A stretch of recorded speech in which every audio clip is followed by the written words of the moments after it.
ka nabasa. Mga lugar na gusto mong mapunta, walang makakaawat saan man gustong mapatapak. Alisin na natin ang mga bumabagabag. Kung gusto mo ng medyo kakaiba, sundan mo lang kung saan ako magpunta. Huwag kang mainip, habaan ng pasensya. Sumama kay Papaiko Adventure. At syempre mga Lodi, ito pala yung kakainin namin ni Madam. Ayan siya. So only here at Sister Sisa's Restaurant. Ayan. Napakalinis, napaka-convenient, at napaka-relaxing kasi bukid yung makikita mo sa likod. Meron yung ulam namin is pakbet na masarap. Meron tayong kaldereta at saka ano to? Tapa. Ayan. Marami silang menu dito mga idol.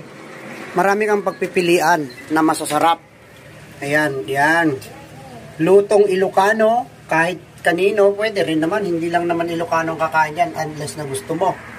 Yun yung mga menu nila. Yan.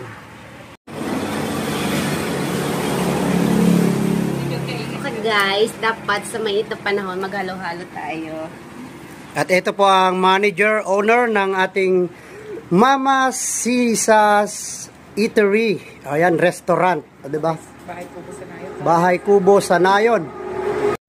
Ayan mga idol, napakaliwalas ng panahon dito at napaka-clear din ng lugar na ito. Kaya talagang mag-e-enjoy ka sa time na nandito ka. Rich kid ka kung hindi ka nakakita ng karamba.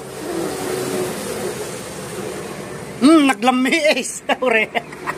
So dito, hindi lang masarap na ulam ang iyong makikita o mabibili, kundi meron din silang mga drumstick, ice cream stick, mga chocolate at iba't ibang flavor dito.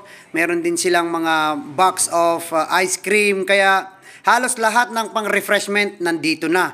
At meron din silang mga pwedeng lutuing ulam gaya ng embutido, siopaw, hotdogs, ayan, mga manok, yung mga lutong ulam na pwede nating ulamin kung ayaw nating bumili ng ready-made na gusto rin nating lutuin yung gusto nating kainin. Marami sila dito, mga longganisa, mga idol. Iba't ibang klase ng ulam na talagang ma-e-enjoy nyo pagdating dito. So, napaka-relaxing dito at napaka-convenience mga idol kasi meron siyang sariling toilet, natural na natural yung lutuan nila, yung design, meron din silang napakagandang kubo na talaga naman na maheheling ka sa sobrang refreshing at relaxing sa lugar na ito, sa restaurant ni Mama Sisa's Restaurant. O, diba? At ito naman ang kanilang mga crews, ang kanilang mga kasama dito na si Madam Nene at si Mami Madde. Ay, ang gaganda naman yan.